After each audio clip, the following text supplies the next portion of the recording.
Ngayong gabi, sa reaksyon, silipin natin ang mga balita sa likod ng mga headline.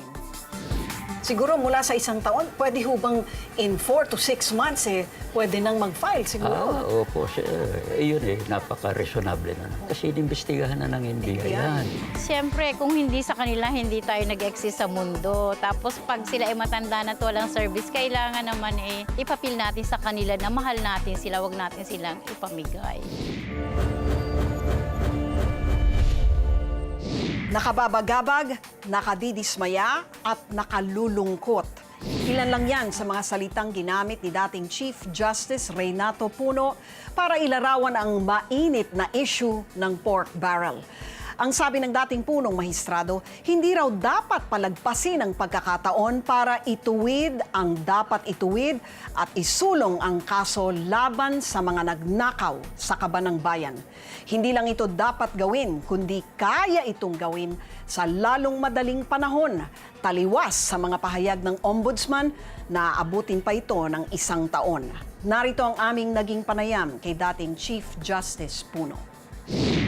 Nakikita natin ngayon ang nangyayari dito sa paggamit ng ating tinatawag na PDAP.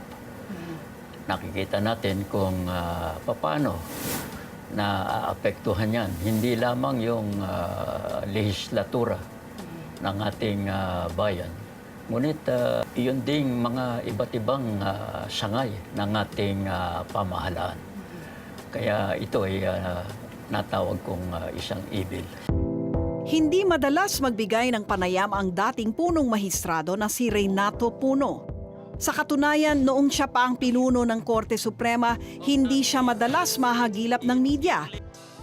Kaya nakagugulat na sa issue ng pork barrel scam, nagpahayag ng kanyang damdamin ang dating Chief Justice. Isa sa pinagtatakhan ni Puno ay kung bakit kinakailangang umabot ng 1 taon ang pag-iimbestiga ng ombudsman bago maisampa ang kaso. Kung tutuusin, CJ, pwede po itong mapabilis. Siguro mula sa 1 taon, pwede hubang in 4 to 6 months pwede nang mag-file siguro. Opo, yun napaka-reasonable na. Hindi naman sila mag-uumpisa sa zero. Kasi inimbestigahan na ng NBI yan. Sinuri na yan ng Department of Justice. Hindi ito private complaint. Itong kaso na ito ay inimbestigahan na ng National Bureau of Investigation. At sinuri ng maraming mga NBI agents, na mga abogado, mga accountants at ibang eksperto pa. At bukod doon, nireview na rin yan ng Department of Justice nila Secretary De Lima.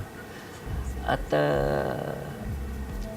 doon sa proseso na yun, nakatitiyak tayo na yung Department of Justice ay nagkaroon na rin ng prima facie finding. Kung wala silang ganung finding, hindi nila dadalhin sa ombudsman yan. Labis ding nadismaya si CJ Puno sa tila pagpapa-under ng Senado sa ombudsman. Humingi pa kasi ng opinyon si Senate President Franklin Drilon kay Ombudsman Conchita Carpio Morales para isapina si Janet Napoles sa pagdinig.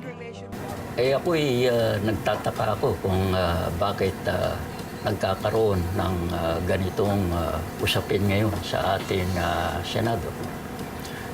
Unang-una po, yung karapatan nilang magpatawag ng mga tetestigo, mga resource persons at iba pa, ay kasama yan dun sa karapatan nilang mag-imbestiga in aid of legislation. Karapatan ng lower house, ng upper house, ay nasa saad sa ating saligang batas. Hindi lamang itong saligang batas na ito, pero kahit nung mga nakaraang saligang batas. Hindi niya raw tuloy maiwasang mapaisip na mas malawak pa ang korupsyon sa pamahalaan dahil tila pinagtatakpan pa ng ilang tao sa pamahalaan ang katotohanan. Napakahalaga rin na bilisan yung proseso. Dapat itong kongreso natin, ipasa na yung bill na FOI. Yes, Freedom of Information. Yes, yung Freedom Information Act. Dahil yun ang tool na gagamitin ng taong bayan upang yung kanilang tinatawag nating sovereignty over these representatives of others can be real. Nalulungkot din si CJ Puno na hindi nagagamit ng tama ang kaba ng bayan dahil sa mga ganitong uri ng anomalya. CJ, ang nakakalungkot po rito ay talagang pag tinitingnan ho natin ngayon ng gobyerno bilang isang mamamayan, ay parang wala ng credibility kahit na anong sangay pa, no?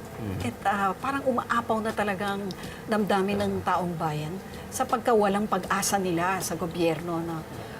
Anong masasabi niyo dyan? All the while, ang nasa isip natin ng taong bayan ay pasensya na tayo, ay talagang walang pera ang gobyerno.